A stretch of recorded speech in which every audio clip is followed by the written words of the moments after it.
The United States military just pulled off truly one of the most audacious, spectacular rescue operations in world history. Truly world history. We're going to go through every jaw-dropping detail because, this is going to be 10 movies. It's unbelievable. So Ben Shapiro just broke down what might be the most complex military rescue operation in modern history, and it perfectly demonstrates America's unmatched special operations capabilities. We're talking about building secret airstrips inside enemy territory, coordinating 100-person rescue teams, and pulling off a zero-casualty extraction under fire. Let's break this down. No man left behind is not a motto for the United States. It's a thing we do. It's a promise. And America kept that promise, which is why we are awesome. But on a pure military level, we are dominating them. Anyone who is telling you differently is just lying to you. This no man left behind principle isn't just rhetoric. It's been American doctrine since Vietnam. When Black Hawk Down happened in Somalia, when Marcus Luttrell was trapped in Afghanistan, America mobilizes everything. This ethos creates unbreakable unit cohesion because every soldier knows their country will move heaven and earth to bring them home. We have currently flown some 12,000 sorties. Until Friday, they had shot down 0 American planes. Well, apparently, on Friday, they shot down 2 American planes, an A-10 Warthog, which is a relatively low-flying plane, and the F-15E, which was shot down apparently by a shoulder-fired rocket. 12,000 sorties with only 2 shoot-downs gives us a 99.98% success rate. That's unprecedented air dominance. The A-10 flies low for ground support, making it vulnerable to shoulder-fired missiles. But losing an F-15E Strike Eagle to a man-pad shows Iran got lucky with advanced weaponry, probably Russian-supplied systems. If we had not rescued that weapons system officer, if instead he'd been captured by the IRGC or its minions, because the IRGC was hunting all over the hills of Iran for this guy, they'd put out a bounty on his head of some $60,000, which in Iranian dollars is legitimately a bajillion rials. Well, if the IRGC had gotten a hold of Americans, that would have become leverage for the IRGC in the same exact way that hostages were leverage for Hamas. The IRGC, Iran's Revolutionary Guard Corps, runs their proxy networks and asymmetric warfare operations. That $60,000 bounty shows how desperately they wanted this pilot. Remember, Iran held 52 Americans hostage for 444 days starting in 1979. They perfected using American captives as political leverage decades ago. In fact, they did this during the Barack Obama administration when they came into conflict with a small American vessel, and then they proceeded to take pictures of Americans on their knees with their hands behind their head. Well, we're currently in a hot war with the Iranians. So almost certainly the Iranians would have used his actual life to split the American public. They almost undoubtedly would have threatened to execute him publicly unless the war ended on their terms. That was January 2016, when Iran captured 10 Navy sailors whose boats drifted into Iranian waters. Obama's administration thanked Iran for their hospitality, while our sailors were humiliated on camera. Under Trump's current operations against Iran, that kind of psychological warfare would backfire spectacularly, which is exactly why this rescue mattered so much. We moved hundreds, if not thousands, of troops into enemy theater, built a small airstrip overnight, misdirected thousands of enemy troops and operatives, and then we extracted 1 American under fire more than a day after he originally dropped into Iran after his plane was hit. America kicks absolute ass. Building an operational airstrip in hostile territory requires massive logistical coordination. Engineers, security teams, air traffic control, fuel trucks.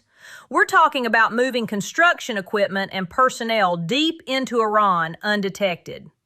Only America has the airlift capability and special operations integration to pull this off. The plane's pilot was in constant communication with his unit. He was rescued almost immediately, about 6 hours later, by a force that included attack planes and helicopters under heavy fire. Apparently, he was concussed.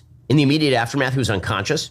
He woke up, he sent a signal, and then he proceeded to hike up a 7,000-foot ridgeline and then wedge himself into a crevice to hide from Iranian operatives. Surviving alone in enemy territory for over 30 hours shows exceptional SERE training: survival, evasion, resistance, escape. hiking 7,000 feet while concussed, then having the tactical awareness to hide in terrain where thermal imaging can't find you. That's what separates American military training from everyone else. The CIA developed a deception plan to try to buy some time. They spread word in Iran that the airman had already been found and was already moving out of the country. And the hope was that the Iranians would redirect their resources from the base of the mountain where he actually was hiding to the roads out of the region to try to stop any sort of exit mission. And according to the Times, the CIA operation worked. CIA psychological operations inside Iran reveal our intelligence networks are far deeper than most realize. Spreading disinformation that redirects enemy resources away from the actual target zone, that requires assets on the ground who can plant credible stories. Iran's entire intelligence apparatus got played. U.S. military officials, meanwhile, were preparing a vast, complex rescue mission involving 100 special operations forces, led by elements of SEAL Team 6, Delta Force commandos, and Army Rangers were on standby if needed. The Wall Street Journal reports that troops, led by CENTCOM, brought a devastating array of firepower to keep the enemy at bay. They brought 4 B-1 bombers, dropped nearly 100 2,000-pound satellite-guided bombs, according to 2 U.S. officials. MQ-9 Reaper drones also struck suspected fighters as they approached within kilometers of the aviators' hiding site. SEAL Team 6 took out bin Laden, and now they're leading rescues inside Iran. 102,000 pounds of ordnance. That's like 50 cars worth of explosives dropped with precision. The Desert Storm campaign used similar firepower levels, but this was concentrated protection for one American pilot. Special operations helicopters loaded with commandos raced to the remote mountain site where he was waiting. A senior U.S. official says this is the most challenging and complex operation in the history of special operations because they had to do this in the mountains. They had to assume that Iranian forces would rush to attack them, and they didn't know how healthy or unhealthy the weapons systems officer was. Mountain warfare adds layers of complexity. Thin air affects helicopter performance, communication gets blocked by terrain, enemy forces can approach from multiple directions. Compare this to the bin Laden raid or Operation Gothic Serpent in Somalia. This required real-time adaptation in hostile geography. As the commandos apparently landed on the objective, according to the New York Times, U.S. and Israeli warplanes dropped bombs whose bright orange blast lit up the silhouettes of the surrounding mountains. So the wounded airman was then rushed to a helicopter. It whisked him off to this jerry-rigged airstrip inside Iran. Special operations forces had built this kind of tiny airstrip in the middle of Iran for possible rescues or other contingencies. U.S.-Israeli military cooperation runs deep. Shared intelligence, coordinated airstrikes, joint training exercises. Having pre-positioned contingency airstrips means we've been planning for escalation scenarios inside Iran for months. This wasn't improvised.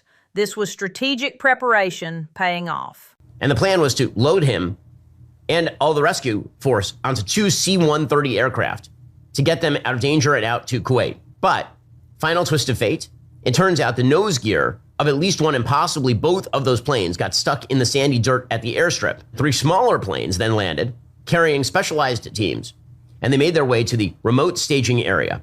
And, according to the New York Times, the commandos and the injured weapons system operator were reloaded onto 3 newly arrived replacement aircraft. After the rescue team left, American warplanes bombed the 2 disabled planes rather than letting them fall into Iranian hands.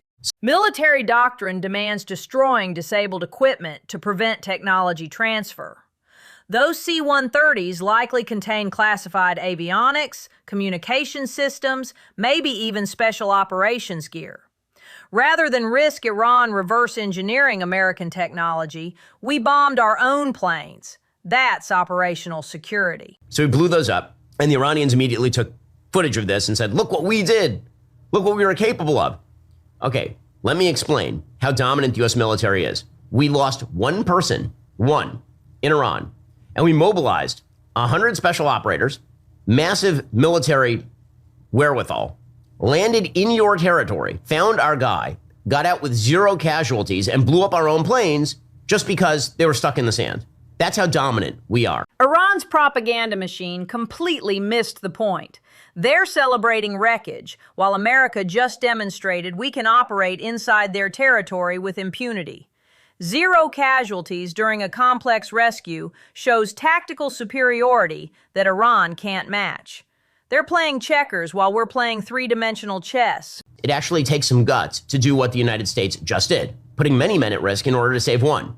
And again, it's not possible to script a story this insane and also inspirational. This pilot, this plane, they were shot down on Good Friday. Saturday is when the search was going on. It was late Saturday night, moving into Easter morning, when the actual rescue took place. The Good Friday to Easter timeline creates powerful symbolism that resonates with American military culture. Risking many to save one reflects Judeo-Christian values about individual worth that authoritarian regimes can't understand. This is why American soldiers fight differently. They know their lives matter. And apparently, according to Axios, President Trump said the weapons system officer gave a short, unusual message over his radio after ejecting from the aircraft. He said, "Power be to God." A U.S. defense official confirmed Trump's account, but said the exact phrase was, "God is good." That faith-based response under extreme stress reveals the spiritual foundation that drives American military excellence. While enemy forces rely on ideology and fear, American servicemen draw strength from personal faith and moral conviction. That's an asymmetric advantage no weapon system can replicate. Shot down on a Friday, Good Friday, hidden in a cave, a crevice, all of Saturday, and rescued on Sunday. Flown out of Iran as the sun was rising on Easter Sunday. A pilot reborn, all home and accounted for, a nation rejoicing. God is good. The religious parallels are unmistakable. Hidden in a cave, rescued on Easter morning as the sun rose. This resonates deeply with America's Christian heritage and reinforces why our military culture emphasizes redemption and resurrection rather than martyrdom and death. And the defense official confirmed that account.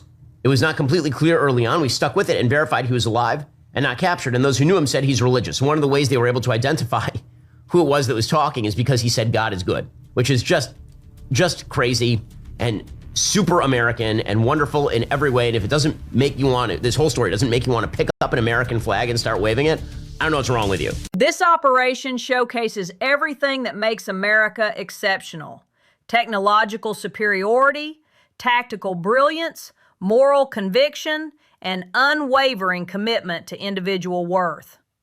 While Iran celebrates propaganda victories over bombed equipment, America celebrates bringing every soldier home alive. That's the difference between a superpower and a regional troublemaker.